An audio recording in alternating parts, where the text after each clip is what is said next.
Bonjour à tous, ici le docteur Jean Dupont, médecin dévoué aux soins des personnes âgées depuis des décennies. À travers mon expérience auprès des seniors, j'ai été témoin des défis et des richesses qu'apporte le vieillissement. Aujourd'hui, je vous partage une réflexion personnelle, issue d'un tournant marquant de ma vie. Mon installation en maison de retraite à 81 ans, je pensais savoir à quoi m'attendre. Mais après un an, j'ai découvert des vérités inattendues qui ont transformé ma vision de la vie. Vous êtes-vous déjà demandé ce qui compte vraiment à un âge avancé? Dans cet article, je vous livre 7 leçons profondes apprises au cours de cette année, des enseignements qui pourraient vous aider, ou un proche, à aborder le vieillissement avec sagesse, sérénité et joie. Certaines confirmeront vos intuitions, d'autres pourraient bousculer vos idées sur le vieillissement. À la fin, vous aurez une compréhension plus claire de ce que signifie bien vieillir et peut-être une nouvelle perspective sur votre avenir. La dernière leçon, celle qui m'a le plus marqué, pourrait changer votre façon d'envisager votre propre parcours. Avant de commencer, partagez en commentaire. D'où nous lisez-vous? Mentionnez votre ville ou région et dites-moi quelle leçon vous intrigue le plus. Sexe, solitude, autonomie, tapez, it. Si vous êtes prête à découvrir ces leçons, si vous pensez déjà bien vivre votre vieillissement, si cet article vous touche, donnez un pouce bleu, abonnez-vous et partagez-le avec vos proches. Ces réflexions pourraient éclairer leur chemin. Allons-y! La première leçon est que la solitude est un choix, pas une fatalité. En arrivant en maison de retraite, je m'attendais à me sentir seul. J'avais perdu mon épouse il y a des années. Mes enfants vivaient leur vie bien remplie et la plupart de mes amis étaient décédés ou loin. Je pensais que la solitude était une étape inévitable du vieillissement. Quelque chose à accepter, mais j'ai appris une vérité transformative. La solitude n'est pas une condition imposée, c'est un choix. J'ai observé 2 types de résidents. Certains restent dans leur chambre, attendant une visite, convaincus que personne ne s'intéresse à eux. D'autres parcourent les couloirs, souriant, engagés de la conversation, et s'intègrent à la communauté. La différence, leur état d'esprit. Marguerite, une résidente sans famille proche, était rayonnante de bonheur. Elle m'a dit « Je frappe aux portes. Je m'assieds à des tables pleines. Je ne laisse pas le bonheur me trouver. Je vais le chercher. » Inspiré, j'ai commencé à dire bonjour dans les couloirs, à rejoindre des parties de cartes malgré mon manque de pratique, à écouter les histoires des autres. Mon monde s'est élargi. J'ai réalisé que la solitude ne vient pas d'être seul, mais de rester déconnecté. Il y a toujours des opportunités de se lier, de rire, de partager, mais il faut faire le premier pas. Si vous vous sentez seul, demandez-vous, est-ce que j'attends qu'on vienne à moi? Ou est-ce que j'ose tendre la main? Ceux qui attendent restent seuls. Ceux qui agissent trouvent compagnie, sens et joie. La deuxième leçon est que l'autonomie diminue plus vite si on la laisse faire. En maison de retraite, j'ai vu des résidents, autrefois indépendants, cesser d'essayer. Richard, un homme robuste, a commencé à demander de l'aide pour des tâches simples qu'il maîtrisait avant. En quelques mois, il est devenu plus faible, moins confiant et dépendant. La vérité est que lorsque vous arrêtez d'utiliser vos capacités, vous les perdez. Maintenir son autonomie est un choix actif. Il est tentant de laisser quelqu'un vous apporter un café plutôt que de vous lever, de prendre l'ascenseur au lieu de marcher. Mais chaque choix de facilité grignote votre force, votre mobilité, votre identité. Une fois perdue, l'autonomie est difficile à récupérer. J'ai donc décidé, si je peux le faire, je le fais. Je prends les escaliers quand c'est possible. Je m'habille seul, je bouge même sans envie. Ce n'est pas pour prouver quelque chose, mais pour préserver ce que j'ai. Le vieillissement ne vole pas l'autonomie d'un coup.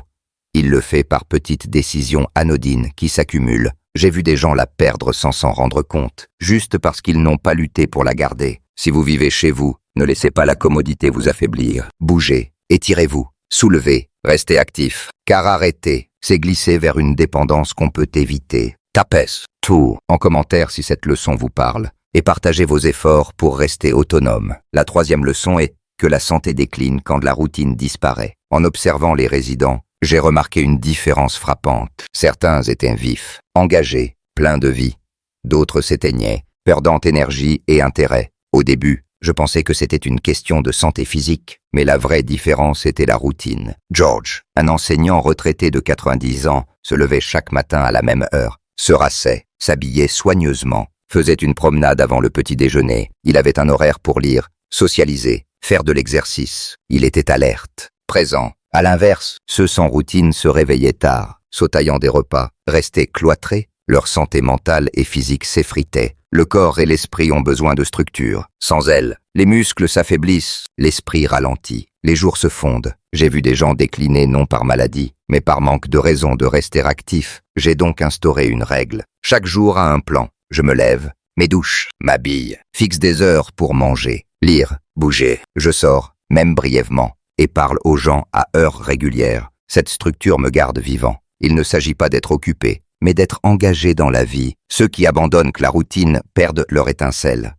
Ceux qui la cultivent restent vifs. Force, vivance. Une routine simple peut transformer votre santé et votre autonomie. La 4e leçon est que votre attitude façonne votre expérience. Je pensais que les résidents les plus heureux étaient ceux en meilleure santé, avec des visites fréquentes ou peu de problèmes médicaux. Erreur. Certains, en pleine forme, étaient amers, ruminant leur perte. D'autres, en fauteuil roulant ou avec des troubles de mémoire. Rayonaille. La différence. L'attitude. Éléonore, 45 ans, souffrait d'arthrite sévère, mais saluait chacun avec un sourire, s'intéressait aux autres, partageait des mots gentils. Elle m'a dit: le bonheur ne dépend pas de ce qui arrive, mais de comment on le voit. À l'opposé, des résidents avec moins de défis se plaignaient sans cesse, focalisés sur ce qu'ils avaient perdu. Si vous ne regardez que ce qui manque, vous manquez ce qui reste. Le vieillissement impose des changements, mais ce sur quoi nous nous concentrons définit notre quotidien. Je choisis de voir ce que j'ai encore, d'être reconnaissant pour ce qui est possible, d'embrasser le présent, plutôt que de regretter le passé. Le bonheur se pratique, il se crée. Les seniors qui vieillissent bien ne sont pas ceux avec les meilleures conditions, mais ceux avec le meilleur état d'esprit. Si vous attendez le pire, vous le trouverez. Si vous cherchez le bon, il est là. Tapez.